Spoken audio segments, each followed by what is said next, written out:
जन्म से कोई अपराधी नहीं होता। अपने गर्भ में जब बच्चा रहता है उसे कुछ पता नहीं रहता। जब बाहर आता है, इस संसार में पैर रखता है, तब भी वो सिर्फ भगवान का अंश होता है। छोटे बच्चों को देख के हर कोई चाहता है कि हम उसे अपनी गोद में उठाएं, उसे लाड़ करें। ये बात सबको पता है। पर बड़ा होने के बाद उसके कर्म, उसकी सोच, उसकी संगत उसे बिगाड़ के रख देती है। गलत रास्ते पे चला जाता है, अपराध करने लगता है। पर ये इसलिए होता है क्योंकि वो अपने मन को, अपने दिमाग को कंट्रोल में नहीं रख सकते। ये सारी चीज़ें सिर्फ उन्हीं लोगों के साथ होती हैं जो अपने दिमाग को और अपने मन को कंट्रोल में नहीं रखते।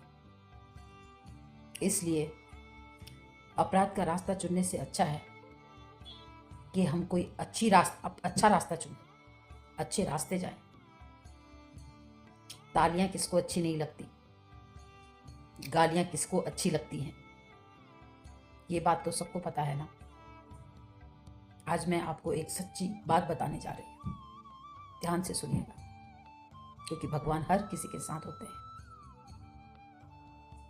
आपको भगवान शायद एक पल के लिए माफ कर दे, लेकिन कर्म कभी किसी को माफ नहीं करता। कर्म हमेशा पीछा करता रहता है। आप जहां भी जाओगे कर्म आपके पीछे रहेगा। फिलहाल मैं आपको एक ऐसी बात बताने जा रही हूँ जो बिल्कुल सच्ची घटना है। ये बात मुझे मेरी एक फ्रेंड है, उन्होंने बताई थी। उनके चचेरे भाई थे जिसका नाम जगदम्बर था। प्यार से उसे जग्गू बोलते थे।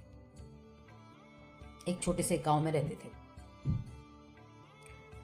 उसी गांव में एक कलाकार रहता था जो बहुत अच्छी पेंटिंग बनाता था। पेंटिंग इतनी अच्छी कि हर पेंटिंग करते समय वो उसमें जान फूंक देता था। वो रोज एक मंदिर में जाता था, कृष्ण के मंदिर। जब उसने देखा, पुजारी ने देखा कि ये बहुत बड़े कलाकार हैं, पेंटिंग करते हैं, तो उन्होंने बोला आप कहना कि एक पोट्री बनाइए। तब उस कलाकार ने बोला ठीक है, मैं बनाता। उसके हालात ठीक नहीं थे, गरीब तो था ही वो। तो उसने बोला ठीक है, मैं बनाता, लेकिन मुझे एक ऐसा बच्चा चाहिए जिसे सामने रख के, जिसकी कृष्ण जैसी छवि हो, और मैं ये अपने पेपर में उसको उतारूंगा। उस पंडित ने बोला ठीक है, हम ढूंढते हैं ऐसा बच्चा।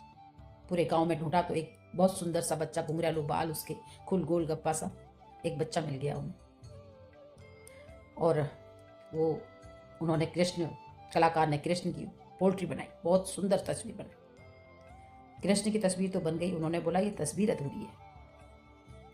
पुजारी ने पूछा कि क्या अधूरा है इसमें। तब उस कलाकार ने बोला अगर इस तस्वीर के अंदर कंस होता, अगर कृष्ण कंस को मारते हुए दिखाते तो ये और भी अच्छा होता। तो आप एक कंस ढूंढिए जो काफी लंबा चौड़ा हो, तो कंस की जैसी छवि हो उसके अंदर। तो पुजारी ने काफी ढूंढा उसे, पर ऐसा व्यक्ति कोई मिला नहीं। काफी समय हो गया। ऐसे करते करते कलाकार खूब फेमस हो गए, जगह जगह उनकी पेंटिंग प्रसिद्ध होने लगी। पर वो जो पेंटिंग उन्होंने अधूरी बनाई थी वो ऐसी ही थी। वो गोदाम में रख दी पंडित जी ने। काफी समय बाद, काफी सालों बाद जब वो वापस आए, वो कहीं बाहर रहते थे, जब वो वापस आए तो पुजारी को उन्होंने बोला कि आपने मुझे पहचाना, मैं वही कलाकार हूँ जिसने कृष्ण भगवान की पेंटिंग बनाई थी और कंस को ढूंढने को मैंने आपको बोला था। तब उन्होंने बोला कि हाँ मुझे याद है, लेकिन वो पेंटिंग आज भी अधूरी है। तब उस कलाकार ने बोला ठीक है, अब मैं फ्री हो गया हूँ, अब मैं कंस को ढूंढता हूँ। उस पेंटिंग को गोदाम से बाहर निकाला। इतने में थोड़ी देर में एक जेलर आता है मंदिर में दर्शन करने को, तो उस पेंटिंग में उसकी नजर पड़ती है, कृष्ण की पेंटिंग। तब वो कहता है कि ये इतना सुंदर बालक, कहता है कृष्ण की तो ऐसी छवि बनाई है कि ऐसा लग रहा है कि जैसे कृष्ण भगवान स्वयं बाहर निकल के आ जाएंगे। तब उसने बोला हाँ बन तो गई है, लेकिन इसमें कंस चाहिए हम, ये पेंटिंग अधूरी है। तब उस जेलर ने बोला हाँ मेरे पास एक कैदी है, मैं उसको लाता हूँ आपके पास।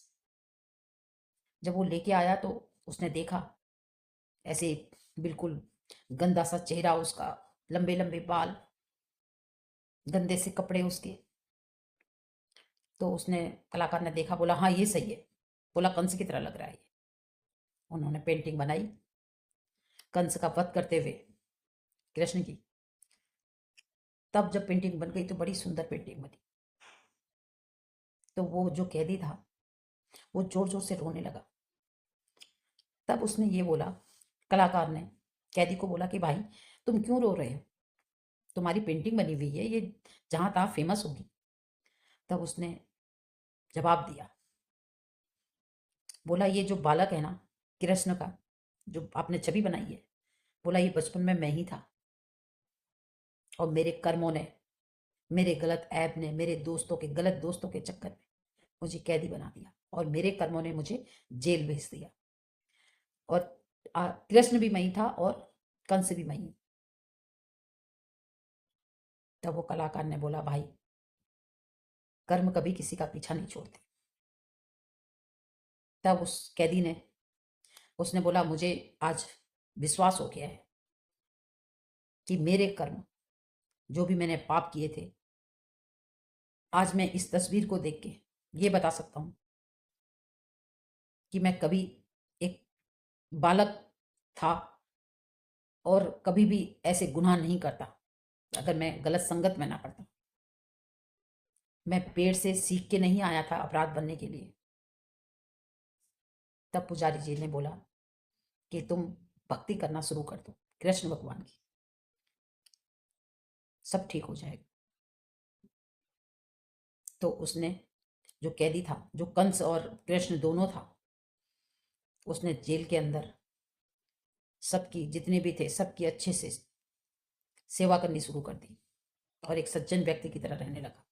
एक टाइम में उसका जो पीरियड होता है वो पूरा हो गया, और वो जब रिहा होके आया तो वो उसी मंदिर पे गया, और उसका रोज का रूटीन बन गया मंदिर की सीढ़ियां साफ करना, सारी देखभाल करना, लोगों के जूते चप्पल संभालना। उसको सारे लोग बहुत अच्छा मानते थे। उसने अपने कर्म बिगाड़े भी और अपने कर्म सुधारे भी। ये वही जगह था जो बचपन में कृष्ण बना था, ये वही जगह है जो अपराधी बना था, ये वही जगह है जो मंदिर में सबकी सेवा कर रहा है, कान्हा की सेवा कर रहा है। उसने लाइफ में कभी भी, उसके बाद जो अपराध काटने के बाद उसने कभी भी कोई अपराध नहीं किया, अपना पूरा जीवन कृष्ण भक्ति में लगा दिया। इंसान चाहे जो सोचता है वो कर सकता है। इतनी लंबी जिंदगी उसने पूरी बर्बाद कर दी, जो बची कुची जो बुढ़ापा था उसका उसने भक्ति पे लगाया, पर पूरी लाइफ तो बर्बाद हुई ना उसकी। मेरे कहने का मतलब सिर्फ ये है कि कोई भी गलत कदम उठाने से पहले 1000 बार सोचा करो। आपके पीछे आपका पूरा परिवार है, माँ बाप भाई बहन, काफी लोग जुड़े रहते हैं। इसलिए गलत संगत, गलत ऐप, इन सारी चीजों से दूर रहिए, क्योंकि जो जिंदगी ऊपर वाले ने हमको दी है ना, ये गलत काम करने के लिए नहीं दी है।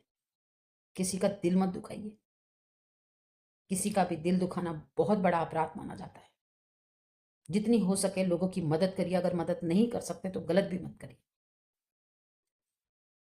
ऊपर वाले का नाम लेने से मन में कितना सुकून मिलता है, ये बात तो आप लोग भी जानते होंगे। बस ये सोचिए कि आपके पीछे काफी लोग उम्मीद लगाए बैठे रहते हैं। इसीलिए हमेशा सही रास्ता चुनिए, लोगों की मदद करिए, बाकी सारा ऊपर वाले पे छोड़ दीजिए, क्योंकि जो वो करता है वो अच्छे के लिए करता है। राधे राधे।